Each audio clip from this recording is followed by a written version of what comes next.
शिवराज सिंह चौहान को एक बार फिर उन्हीं की सीट से यानी बुधनी विधानसभा सीट से चुनावी मैदान में उतारा है और गृह मंत्री नरोत्तम मिश्रा को दतिया से चुनाव लड़ाया जा रहा है और कुछ हाई प्रोफाइल जो नेता हैं उनको भी चुनावी मैदान में उतारा गया है। सुबह जब चुनाव आयोग ने तारीखों का ऐलान किया उस वक्त हम लगातार ये कह रहे थे कि राजस्थान में भी ये फॉर्मूला अपनाया जाएगा और अभी तक की जानकारी के मुताबिक जो लिस्ट सामने आई है उसमें राज्यवर्धन राठौर, दिया कुमारी, बाबा बालकनाथ जैसे हैवीवेट जो सांसद हैं राजस्थान से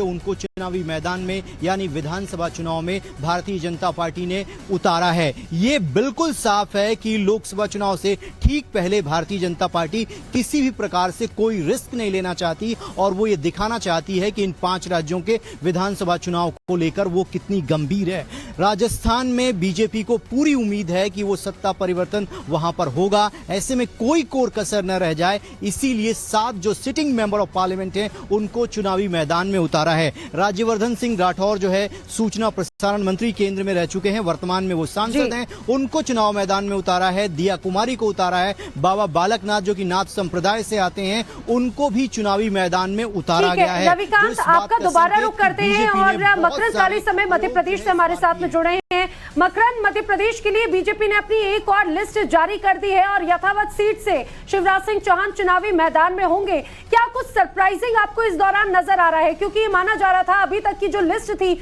उसमें कई ऐसे नाम थे जो अप्रत्याशित थे। देखिए, सरप्राइजिंग सबसे ज्यादा ये है कि इस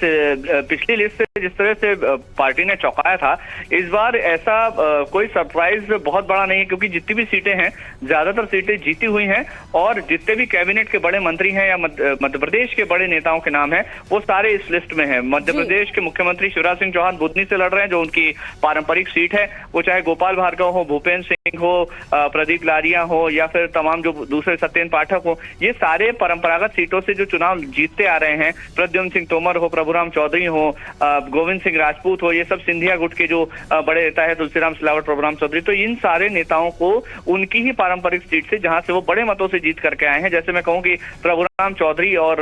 जो तुलसी सिलावट या फिर गोविंद सिंह राजपूत हैं, ये सब 50-50, 60-60 हजार वोट से जीते हुए कैंडिडेट्स हैं। तो जो भी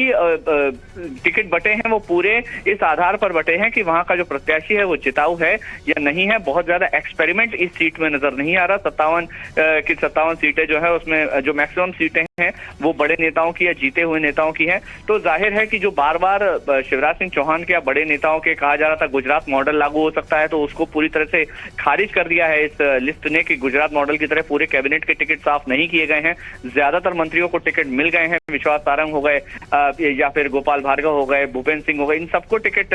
मिले हैं और उनकी पारंपरिक सीट से ही मिले हैं। भोपाल का कोई टिकट चेंज नहीं किया गया है। हुजूर से रामेश्वर शर्मा है, कृष्णा गौर हैं गोविंदपुरा विधानसभा सीट से, विष्णु खत्री हैं बैरसिया से, तो ये सारे टिकट जो हैं वो रिपीट किए गए हैं। अब अगली जो भी लिस्ट है उसको लेकर के जरूर ये आज चूंकि बड़े नेताओं से जब हमने बात की,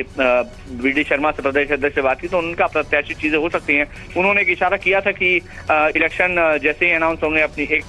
एक उम्मीदवारों की लिस्ट आ जाएगी। तो बुधनी से शिवराज सिंह चौहान का नाम होने से ये स्पष्ट हो गया है कि जो जिताऊ कैंडिडेट है, क्योंकि बुधनी से शिवराज सिंह चौहान एक लंबे वक्त से विधायक रहे हैं और उनका जैज जो है वो गृहग्राम जो है वो बुधनी में ही रहा है, तो जाहिर है कि उनको टिकट मिलना यानी कि शिवराज सिंह चौहान, और बुधनी से ही शिवराज सिंह चौहान को उतारा गया है क्योंकि हमेशा वो वहां से जीतते आए हैं, कभी बुधनी की जनता ने उन्हें निराश नहीं किया है। ऐसे में मकरंद, अब सवाल बीजेपी की स्ट्रैटेजिक सीट अलॉटमेंट को लेकर उठता है कि काफी तरीके से सीटों का बंटवारा किया गया। जहां जहां पिछले बार वोट शेयर कम था वहां बड़े नामों को उतार दिया गया और आज जो लिस्ट आई है उसमें जो आप भी बता रहे हैं कि खास बात यही है, बड़े अंतर से जीते तमाम कैंडिडेट्स की सीट बची है, उन्हें वहीं से उतारा गया। जी बिल्कुल, और जहां तक बुधनी का आपने बात कही, ये बात सही है। पिछले चुनाव में 2018 में जो अनुभव रहा है कि एक बार या 2 बार ही पूरे चुनाव के दौरान बुधनी विधानसभा सीट पर प्रचार करने शिवराज सिंह चौहान खुद गए, अदरवाइज वो पूरे चुनाव में अपनी सीट पर गए ही नहीं, क्योंकि